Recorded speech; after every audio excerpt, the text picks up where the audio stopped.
Hey, good morning, everybody. Welcome to Rude Awakening TV. We have some fun things to cook today.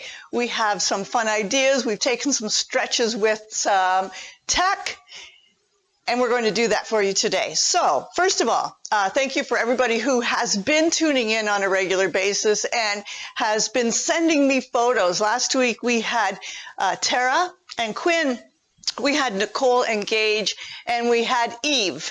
And so many people are sending me pictures of what they produce, and I'm so glad that maybe I've helped you take out those spoons and take out those pans and start feeding yourself in a different way.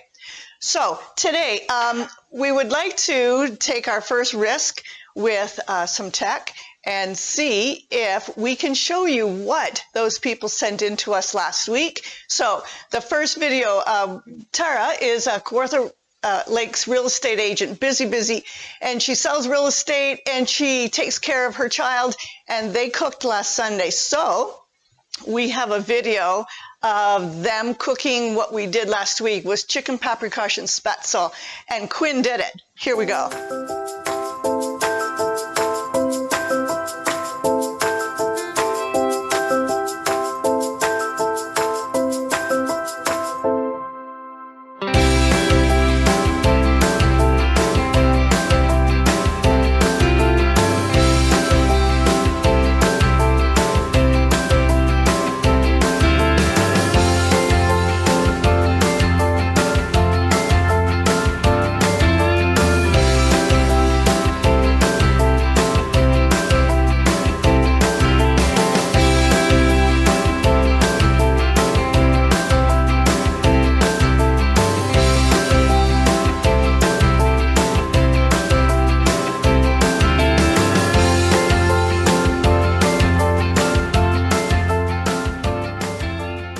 Okay, I don't know if I enjoyed that video as much as I enjoyed the fact that it did work. So that's thrilling.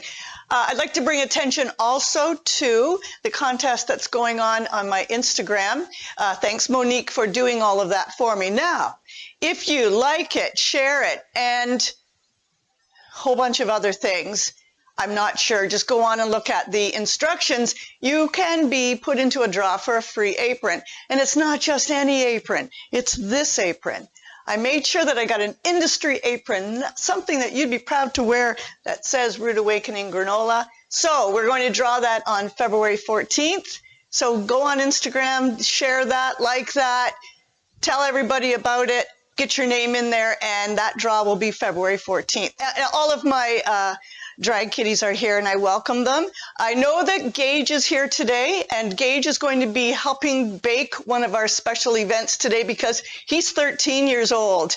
I want everybody to take a moment and remember when they were 13 years old. It's a long time ago for some of us, but today it's Gage's day, so happy birthday to Gage. So we're going to do a few things today.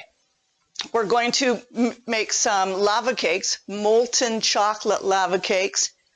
We are going to go on a tour of essential tools that you need for your prep in your kitchen. And we've got a special surprise. Nobody knows about it. I designed this week because it's Super Bowl, and here's me caring about football. Right, so if I have to find something that I care about with football, I'm going to find it about food. It's a time when we watch people eat junk, and then we watch people who would never eat junk. The athletes don't. So it's an entire event of food while we watch really athletic people that don't eat that food, but it's fun. Okay, so let's start our lava cakes. If anybody's cooking with me, great. We're going to start that and find out it's pretty simple. Let's start off with a bowl. Now, there's two ways to melt chocolate, and that's what we have to do. We have to make a ganache. And a ganache is where you mix chocolate and butter together.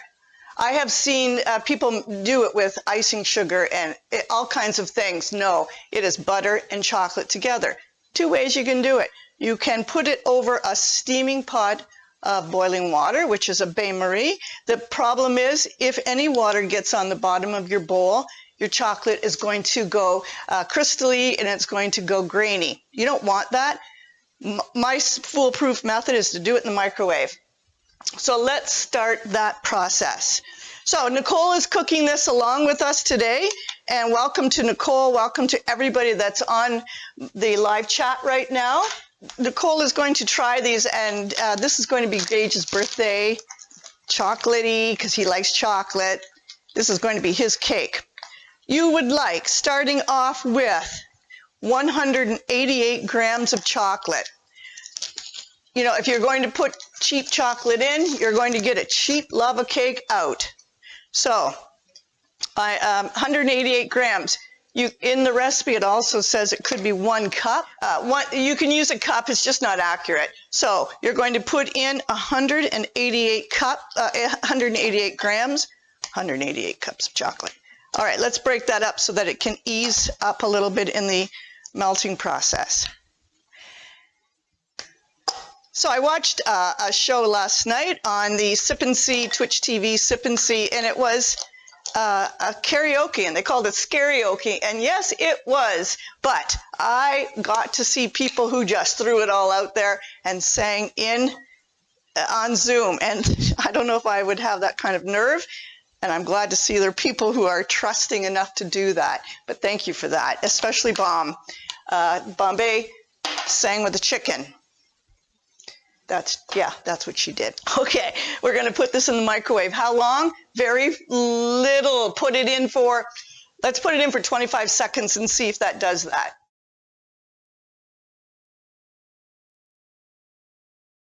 So, Kawartha Dairy is one of the best dairies for butter. The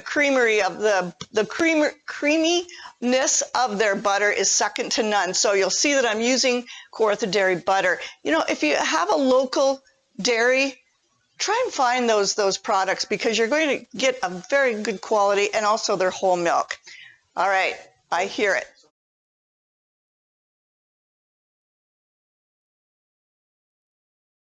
Not getting much luck yet, so let's another 25. Now, I could do this over steaming water. That's a little trickier. It's a little trickier of an event, so let's just wait and see if that's going to work. Let me just go over what I could have done this beforehand, but I wanted you to see it. Chocolate's starting to melt. Okay, so far that was 50.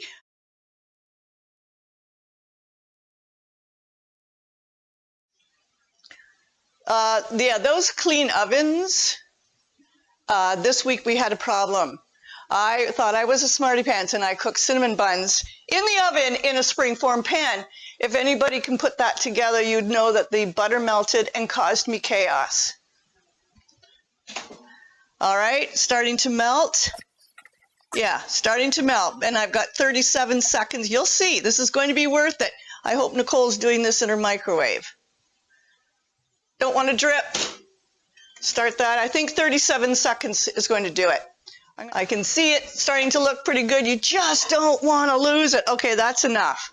Now let's get back here so I can show you what's happening. The chocolate is not entirely melted, but you know, play with it, because the butter's hot enough that it's going to melt it. And if you scorch your chocolate, you start all over. So now, if anybody's watching and they're thinking, this is already too complicated, no. What did I put in here? I put in 1/2 cup of unsalted butter, there it goes, and 188 grams of chocolate. No. Liz has heard that before.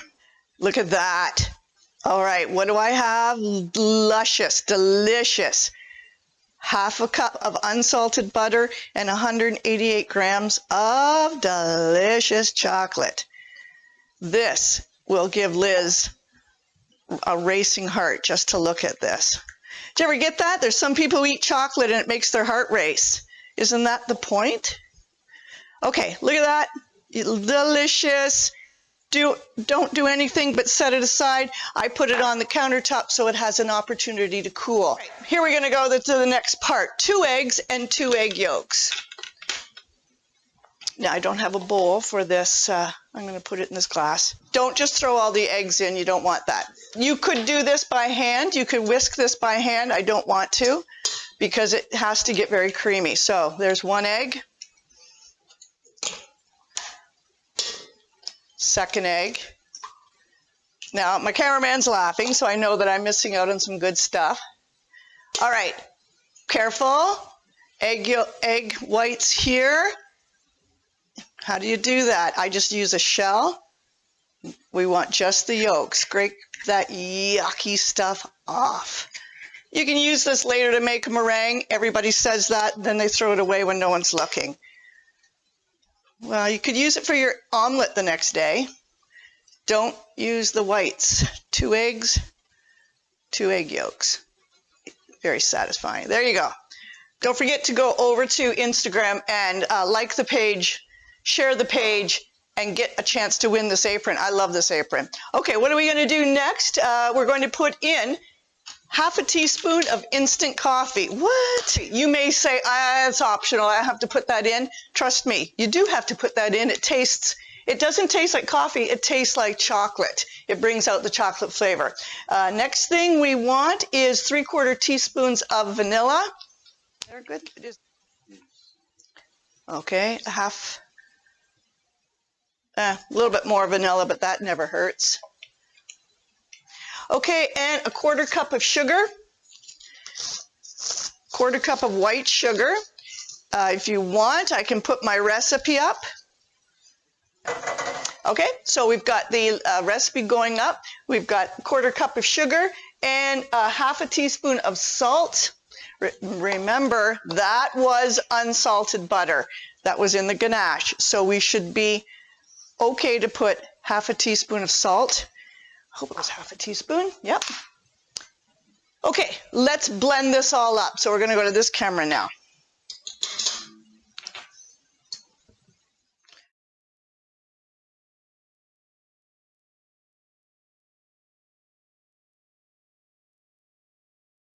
Here's what we're looking to make these in. These are called ramekins.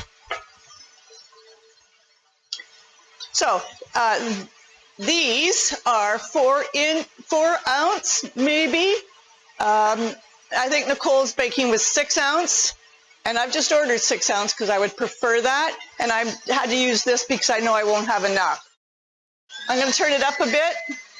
Now, what do you want to do there? You want to butter those. Don't miss that step. You need to butter those. Here's the opportunity to do it while you're making that noise. Don't be cheap with the butter. Really butter it. You'll thank yourself later. So Bombay, I saw you dancing last night, and I saw the background, somebody dancing. I actually thought it was a random mom shot. I didn't realize that it was Chansa, and that was funny to find that out. I thought, I don't know how it works. I thought maybe your mom just came in and was like dancing in the background. Nice over here. If you can see this. Okay, let's calm that noise down. Okay, we're getting some really nice, foamy, fluffy. Now we want to add in only 4 tablespoons of flour. That's it. That's how much flour that we're adding in here. So if you have some gluten sensitivities, this isn't a flour-free cake, but it's very, very low. Let's add our flour in there. Okay, I really like how this looks. But one detail that I don't want you to overlook, not only do we butter these, they really need to be floured because you're putting in the batter, and it's a souffle batter. So when it comes out, the last thing you want is for it to break because the lava in the middle is what you really want. So flour them. Sprinkle them with a little flour, and even do this rolling. Some people put cocoa powder in the bottom. I don't care to because I think there's enough chocolate already. That's nice. That's really nice. Let's keep doing those. Oh, wait till you see the surprise dish today. Shall I give hints? It's rude. And I know that you're here for the rude content. So I really enjoyed meeting and seeing Seance last night. That laugh that's in the middle of that content just gave me nightmares. Man, that singer, there was just so many good, talented people, and Bombay was certainly one of them. Okay, that's a little bit too much flour. Now do you see? I love it. There's our ramekins ready. What's our next step? Okay, making sure, look at that, foamy. These might be better than last time. Here's where the ganache comes in, just making sure I've covered everything. Yes, fold this in. Fold it. So it's a little warm, that's okay. Little bit, go slow. Listen, Bombay was just as talented as the rest of them. The thing about that show is that everybody trusted that it was all okay with what we did.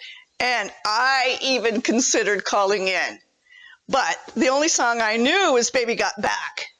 And I didn't know if anybody would want to hear me sing that song. Oh my God, Becky, look at this batter. Okay, so we're folding it because you are about to create the most delicious birthday cake. Okay, some things I've discovered about lava cakes is it only makes 4, maybe 5. So it is a dish that you're going to make, you're going to eat. I did let them cool and I reheated them slightly in the microwave, but remember the middle is the molten lava. So when you heat them in the microwave again, that chocolate gets just a little bit thicker. Then we reheated them again 2 days later, and it was just like a fudge brownie. So, you know, it doesn't make a lot. Make them and eat them that day. Okay, so you can see what I'm doing here, and I have got a delicious souffle-esque batter. Very loose and very rich. And that's the thing, these are rich. Okay, so let's put them into the greased and floured ramekins now. That's a satisfying look. I'll bet Bowden would like these. What kid wouldn't like chocolate? Nice. You see, I'm not filling them too high. Last time I made them, I may have gone a little bit too cheap on them. I've just ordered some new ramekins that I think are 6 ounce, and it may give me just the right amount. And then I'm going to finish it off in this larger one. Kawartha Dairy also sent me over some French vanilla ice cream, and we're going to garnish these with that French vanilla ice cream. Ooh, don't tap the edge of the bowl. You don't want to take any of the air out of this batter.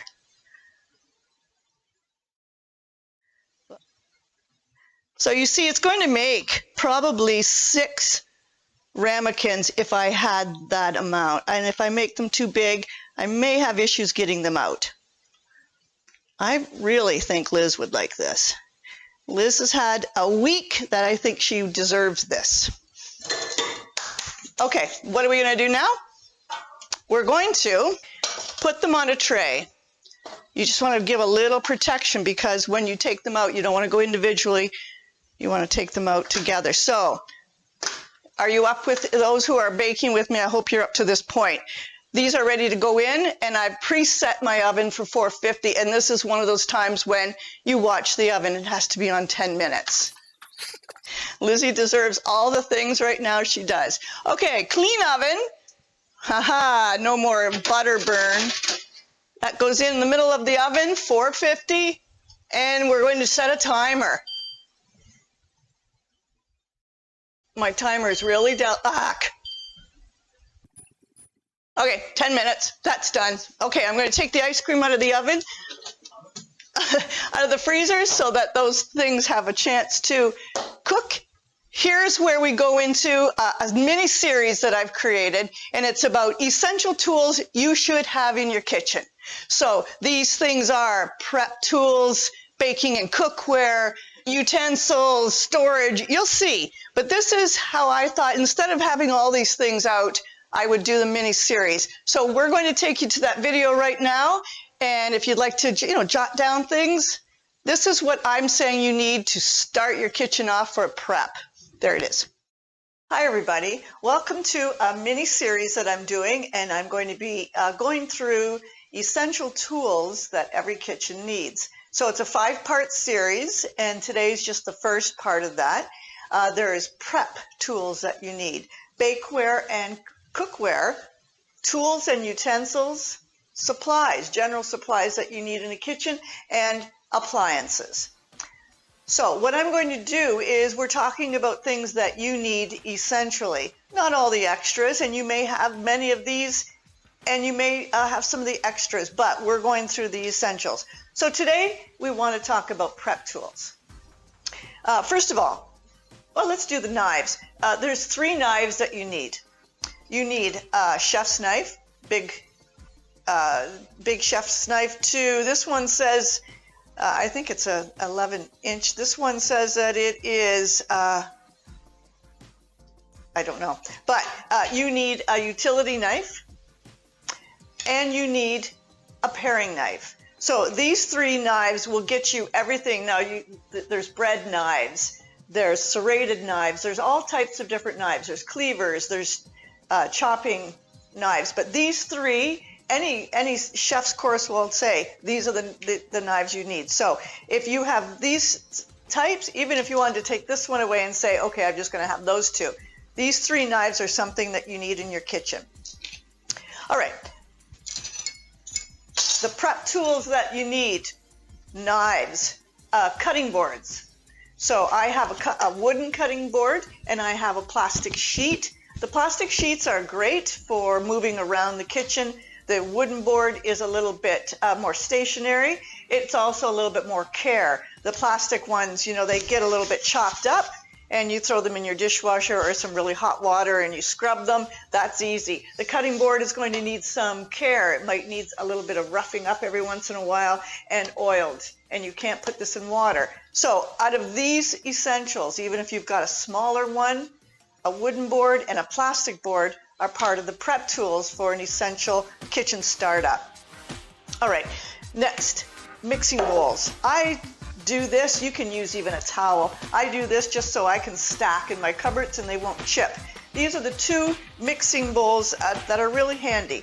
This one will mix a cake, bread dough.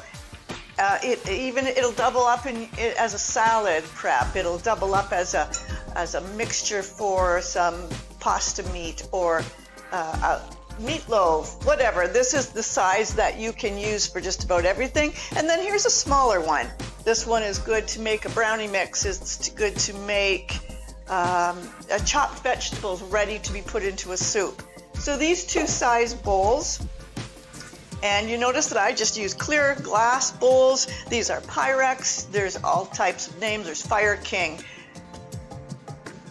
There's different types that there's probably Corningware, but these are handy because you can get them at any discount store. You can get them at a hardware store, a cooking store. All right, we'll put those bowls aside.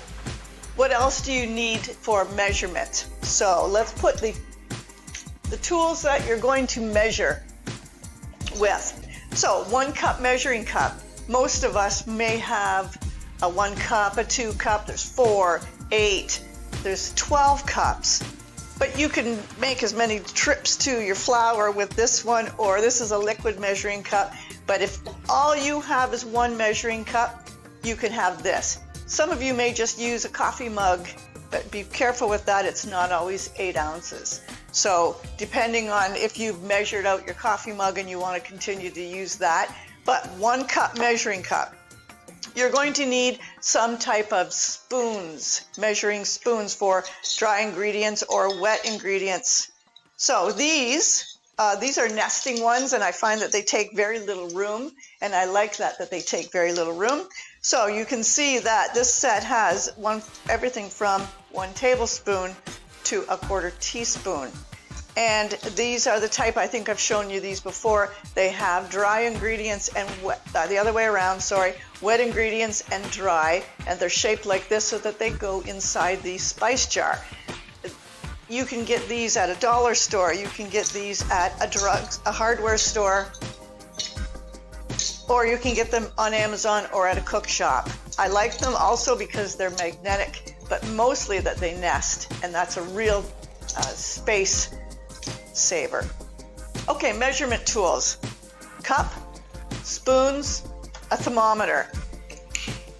If you are cooking meat of any sort, and even your bread dough, if you want to test it to see if it's done without using your eyes and without using a timer, because everybody's stove is different. There are also stove ovens, but I don't think that that's part of an essential kit, but I do believe that this is an essential kit. This is not an expensive thermometer, and it is digital, and I think that this is very, very useful to you because you can make sure that you're not overcooking meat. And when you overcook meat, you're actually wasting it, and nobody wants food waste. And a scale. You've seen me use my scale before. There's so many different things that you weigh, and I've found myself using weights more and more. If you're making a recipe that calls for 180 grams of chocolate, this is going to get, or it'll say 180 grams of chocolate or 1 cup. Well, this is going to make sure that you've got exactly. And in baking, everything has to be to the exact. So here's your measurement tools. So far, we have got 3 knives for your essential kitchen prep tools, mixing bowls, and units of measurement such as measuring cup, spoons, thermometer, and scale. Okay, we put our measurement tools away. And what else do we need? All right, we've got our boards. We need a can opener. You need a can opener in your kitchen. And I've heard that so many homeless people or people who are utilizing food banks will be given donated food and they can't use it because they didn't have this one essential tool. So an essential tool in your kitchen is a can opener. It's also a good thing to donate to the food bank. Let's look at the utensils I need to start off with. If your kitchen's like mine, you probably have 5 each of these. I could start off, I could clear out those cupboards and I could just use 1 wooden spoon, because that one's good for stirring anything. I have a slotted spoon, which is really good to remove small bits like the chicken paprikash we made a few shows ago, a silicone spatula, a metal spatula. A lot of people call this an egg flipper. It does that job too. And a balloon whisk. There are other type of whisks. There's smaller ones. There's the Danish whisk that has the circle with the eye in it. All you need really is this balloon whisk. Those are the tools, the utensils that need to be in your kitchen to start. All right, a few heavier duty things. A colander, you need to strain. It can be smaller than this. This one will do so many different things, and it's got legs on it. I like it because it's sturdy. You can have a smaller one than this, but you need a strainer or a colander. A box grater. This is good for vegetables, it's good for spices, it's good for cheese. Any kind of box grater that you can find. And a rolling pin. It can be smaller than this, but a rolling pin is good for any baking tasks that you need to do with bread or with cookie dough. And that is the prep tools. Next time we get one of these series, it will be on bakeware and cookware, which is the next level. But to start your kitchen off, these are the prep tools you will need. All right, hope you enjoyed that, and I hope I saw some of the chat. Yes, and that slotted spoon, we realize it said slotted spoon. It's a French slotted spoon. All right, good timing because our cakes are done. You can see how quick that was. Woohoo! Whoa, I hope they're done. Tell you the truth, I think I better keep it in for just 1 more minute, not even a full minute, just a little bit. Yes, Kawartha Dairies is one of my sponsors, and they drop off ingredients. Even if they didn't drop off those ingredients, I would use them because, as you know, local food sources, dairies, your local farmers, your local gardeners. I'm going to just wait for those for a few minutes. Go on my Instagram, like it, share it, and win this apron. Let's see if that was enough time. it's not, nope, still not enough. And if I take them out early, they're going to tip and they're going to explode. Bombay brought up my tattoo. Thanks for mentioning it. Of course, Speakeasy Tattoo. Lizzie did that, and it was the first time I had a tattoo showing, and it was one of those moments. So thank you for noticing that. I don't know if anybody realizes or even cares that it's Super Bowl. Scott's here. He's going to be watching Super Bowl. Probably Gage and Nicole and Dave and Grant are going to be watching Super Bowl, but we don't. All right, let's look at our... I'm going to take them out. They look beautiful. I'm not convinced that they're all done, so we're going to put them there. Here's the trick to these. They look lovely. They're little tiny, bitsy soufflés. They look great. I am not convinced, to tell you that this one, maybe. I may not. Okay, you can see that there's a little bit of a bounce there. I'm not convinced that one's done. This one had less in it. What you want to do now is run your knife along it like that, just to pre-prep. So I'm going to be plating this one because if this wasn't a time-sensitive show, I would have put these back in, and I may just do that because we don't waste food here. This is actually the food I cook for my family and for any neighbor who needs food. Yeah, this one's nice as well.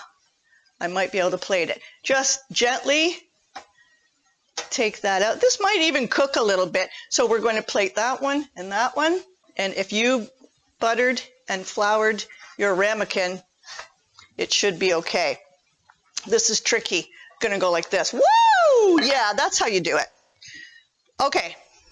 It's going to cool better over here. You want to make these, you're having, when we can have people over again, and you want to make this for you and your partner, you are going to make these. You leave the souffle a little bit raw, and then you have your dinner, you pop them in, and then they're going to be ready for when it's dessert time. So here's the shining moment. I take it. No! No! All right, I'm going to use my fingers. Oh, everybody's like there. No, she did not just do that. Yes, I did, and that didn't happen the last time I made them. But look, that looks real good. Let's just curl that all up and say, that's nice. That's how it's supposed to look. Cameraman will eat that. We're going to be cutting that out. Let's do it again. Live TV, folks. There. Okay, this one works. It's hot. That's just, it's it. You can't, you're working with hot tools. Shake it a bit. Yeah, I may have rushed it because when I cooked them, Nicole, don't rush it. Let's start that one over again. Okay, we're going to try again. This one, here, cameraman. Here, cameraman. Enjoy that mess. Okay, let's let them just chill for a bit. I think this is the problem. So I'm going to put it here. Let's let it chill, and we're going to come back to that. All right, so this will work, and I want to show you how to plate it. I think we were trying to push the limit, and I think they may be slightly undercooked. But let's just make sure we pushed it. Yay! I made these during the week, and every one of them went boom, boom. This one looks nice. I'm going a little bit deeper to make sure that it's separated. Hey, worst comes to worst, you can eat them right out of that. That's not supposed to be, but you know what? That's not a bad idea. Let's set this aside because we can. Now, are you ready? We're coming back, but we're going into our special recipe. Ready for the video? Here it is.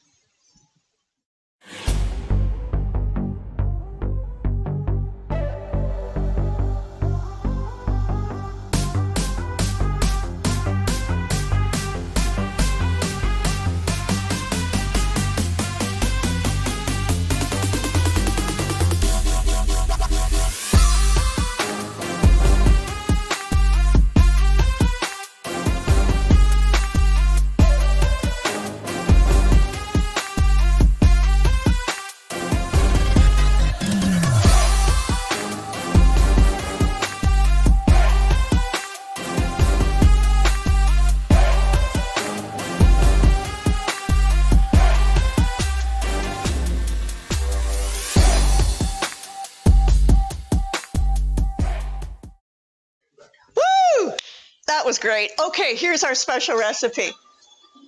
Chili.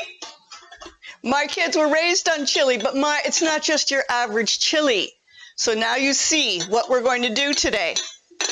Let's create it. First of all, it's an assembly dish. That's why I knew I could do it. How pathetic is that? I'm winded because I was dancing. Okay, so you're going to put in 2.5 pounds chocolate. You're going to put in 2.5 pounds of browned meat. Still trying to get over that. I browned it earlier. I'm hoping that you can see. And then you just start assembling. For an extra chance to win the apron, who's going to tell me what the Holy Trinity is? I was a Catholic school teacher. We are now going to, what do we have in here? 2.5 pounds of ground beef. You could do turkey, you could do chicken, you could do a non-vegetarian soy meat. Celery, carrots, and onion. Allison gets an extra chance to win this lovely apron. It's going to look great. Okay, you don't have to brown any of this stuff. The beauty of it. That is 1 cup of onions. Starts with meat. Next goes onions. I did all of this earlier because I want to show you that this is really just an assembly. Next goes in your celery. It's about 3/4 cup. After that, you're going to put in about a cup of really finely chopped carrots. Some people may not do this. I find that it gives a little bit of sweetness. It gives a little bit of color. Now, if you notice, I don't have one of my fancy cast iron aluminum roasting pan. That's it. That's what I'm using today. Next ingredient, ketchup and a little bit of Dijon mustard. Not much, but it gives a little bit of punch to it. I am just going to combine all of this. Now, in this is 1 tablespoon of salt. Sounds like a lot, but you know, it's chili. It's not health food. A tablespoon of salt, a couple teaspoons of pepper, a couple teaspoons of sugar, and 4 tablespoons of chili powder. Now, if you've got chili powder that's authentic, put 2 and then kind of test it. So we put all of that in. Mix these spices in. Next thing is you're going to put in about 4 cups of tomatoes. Stewed tomatoes, you can buy them in a can. These are just tomatoes that I grew in my garden and pureed and froze. Okay, starting to look like chili. I like this because it's not slow cooker chili. It's just going to go in the oven and it's going to cook all day. Some things I add, and this isn't a necessity, because that could be done. I don't quite think it is. I put in about a cup of salsa. We make our own salsa, and that just gives you a little bit more punch in there. And then you can put in a cup of water or a cup of broth. I had this broth in my fridge, so why not use it? But water would do fine. There's already quite a few flavors in there. Look at that. Just combine it. Don't ever put the meat in raw, because the slow cooker cooks so slow that your meat will be unappetizing, and there could be some bacteria that develops before it cooks. So cook the meat and then put it in. But the slow cooker, put it in the morning and you have it all day. This is about 15 to 19 ounces of canned beans. I mix them. You know, they can be, this is called a super mix. So I don't know, I've got some kidney beans here, I've got some fava beans, and I put them in now. Some people don't.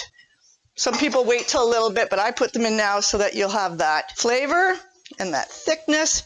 And this now is a little, you don't want to eat this because it's soupy. It should be a little thicker. Now, some people even sprinkle a little bit of flour in that, but when I browned my meat, I browned it with a little bit of flour in it, so that gives me some thickening capabilities. That, my friends, is a simple roasting pan full of chili. And this is a recipe that I always tend to gravitate to women that could cook throughout my life. And my mom used to work at a restaurant, and I had to go there for babysitting, so I ended up in the kitchen. And one day she asked me to sweep the floor. I swept the floor. I looked underneath the sweeping pan, and there was a recipe for chili. From there, I got her recipe for chili. So we've always called this Fran's chili because it's her recipe. So this gets a lid on it, and it's cooked for hours. I put it on. You can watch I was going to say hockey game, but what's that other thing? Football. You can watch the football game about, you check it. It's going to get soupy. It's going to get more liquidy. About 2 hours before you want to eat it, remove it and start baking it without the lid on it. So we put that into a very low oven, about 250. Yes, I will use this oven now because the top one disappointed me. Let's do the cake. Yeah, let's try to do the lava cake. This one has cooled a bit, and I'm thinking that was my problem. Well, I have many, but this is the one problem of the day. So now I can take that knife and I can go right around it. 100% sure I just tried to do the first one too early. I can actually hold it too. Put the plate, invert it.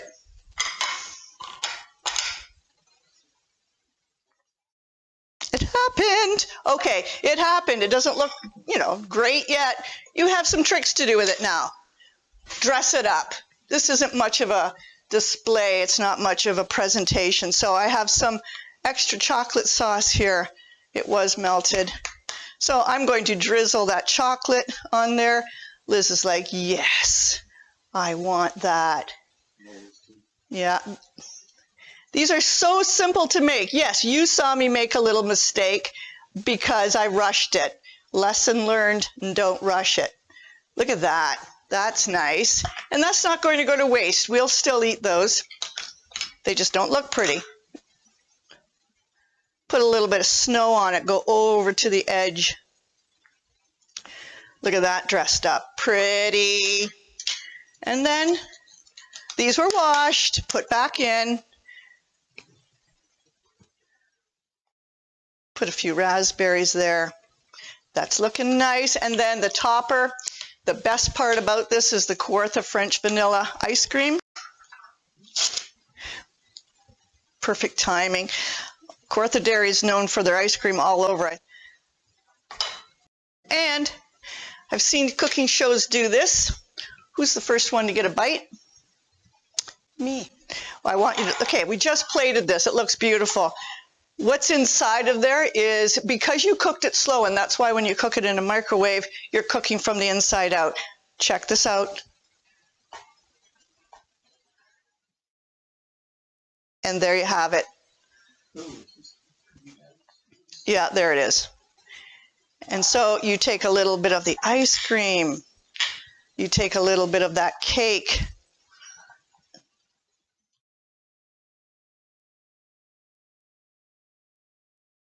Moment. Oh, it's delicious. Delicious. It tastes nice and smooth. It's not gritty.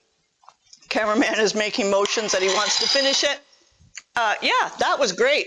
But see, that's what happened. These are probably able to be inverted now. The last part about today is I want to show you many, many attempts at making cinnamon buns. And I nailed it. These were yesterday's cinnamon buns. And so we haven't even cut into them yet. We can't eat all these, so I'm going to give these away. But next week we're going to make cinnamon buns from scratch, and you're going to see that it is not so difficult. All you need is a little bit of instruction, a little bit of know-how, and they will be just like this. So thank you so much for showing up today. If you've cooked with me today, or if you cooked this afternoon, please send those videos, those pictures, and we'll include them in next week's show. Thank you to Speakeasy and Lizzie and all of my drag kitties and Sip and See and everybody who supports me and keeps coming out. Thank you to Kawartha Dairy. And that's it for today. See you next Sunday.